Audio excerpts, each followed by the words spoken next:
Thank you for coming.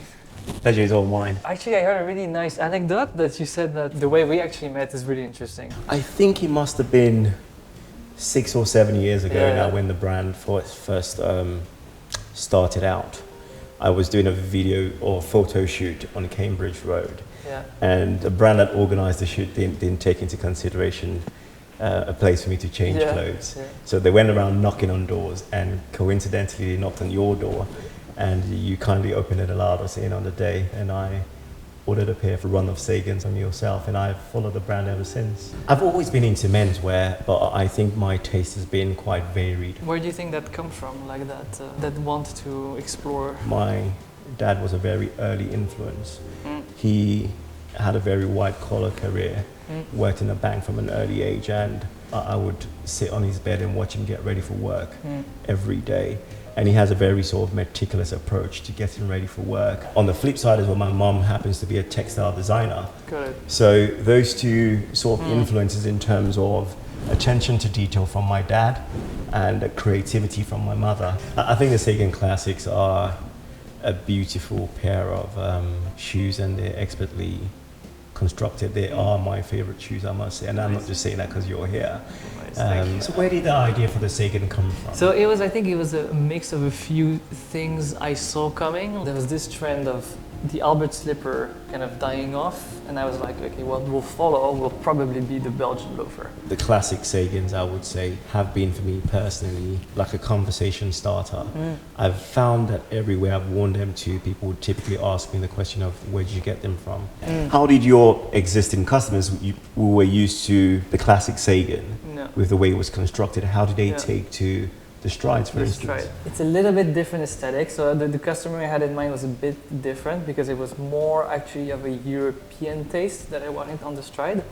It's basically a Sagan that has a rubber sole. A rubber sole. How did you find that transition in going away from your traditional way of making shoes into something that is slightly edgy and slightly different from what you'd from all the skills you normally employ?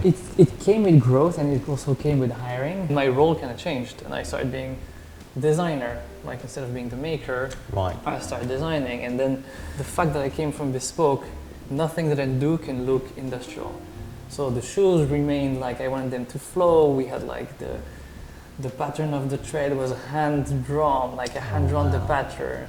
And then I was like, oh, we need the mark of the maker. These are all these things that you don't usually see on that type of product. Right. And that's very much inspired by handcraft. The idea is they still serve the same kind of customer. It's just a completely different use. Was it a personal evolution in terms of I want to bring down these barriers of the way I look at things, and I want to take a more holistic view of? Yeah, it's definitely personal. It's a personal evolution. Like the shoes actually follow a little bit also my personal taste, how it is changing. I think it's a question we get asked often, and I ponder this question a lot, and the fact that I don't actually have any style icons. What I have done was I think I've had my views shaped from a very early age. My trajectory of life is to take different bits from different people that I do admire and incorporate that into my personal style. Is there for you, for example, a person that made you discover others, and then these others become your inspiration? I think first for me was music.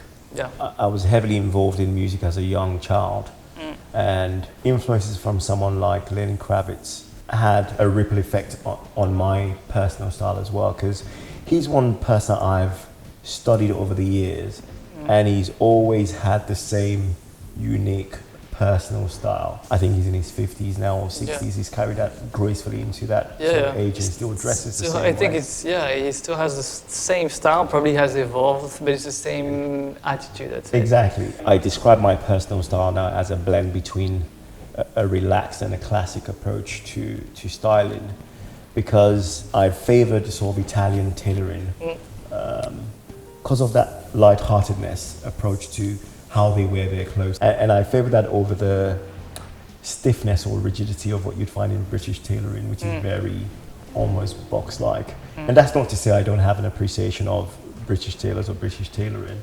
It's just that I find that I'm better suited to something that's more relaxed, nonchalant, like you rightly said. Yeah, I agree.